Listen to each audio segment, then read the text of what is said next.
আজকে আমি খুবই সহজ পদ্ধতিতে আপনাদের কাঁঠালের পিঠা তৈরি করে দেখাবো। এটা খেতে কিন্তু দুর্দান্ত স্বাদ হয়। চলুন তাহলে পুরো প্রসেসটি দেখে নেওয়া যাক।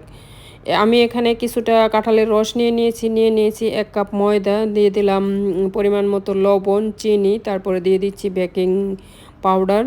তো দিয়ে তারপরে আমি দিয়ে দিচ্ছি পরিমাণ মতো হালকা কুসুম গরম পানি।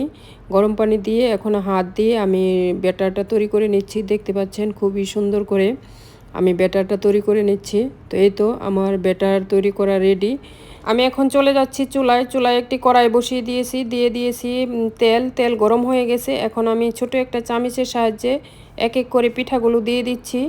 তো যেহেতু আমি ছোট ছোট করে বানাবো, এই জন্য ছোট একটি চামচের সাহায্যে দিয়ে দিচ্ছি। তো এই তো এক এক করে দিয়ে দিচ্ছি।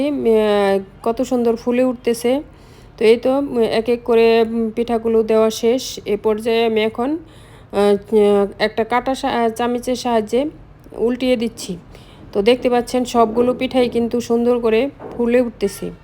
এই পিঠাটা খেতে কিন্তু অনেক মজা হয়। আপনারা বিকালে নাস্তা হিসেবেও ব্যবহার করতে পারেন। আর যারা কাঁঠাল খেতে পছন্দ করেন না, আশা করি এভাবে পিঠা বানিয়ে, যারা পিঠা পছন্দ করেন তারা কাঁঠাল না খেলে কাঁঠালের পিঠা বানিয়ে খেতে পারেন।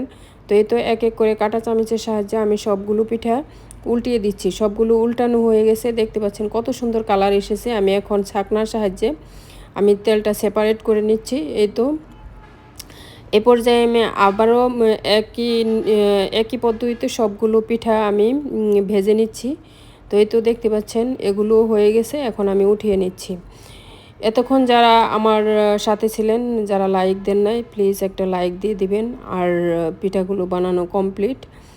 আর আমার ভিডিও যদি ভালো লাগে অবশ্যই লাইক, শেয়ার এবং সাবস্ক্রাইব করে চ্যানেলের পাশেই থাকতে পারেন। আজকের মতো বিদায় নিচ্ছি। সবাই ভালো থাকবেন, সুস্থ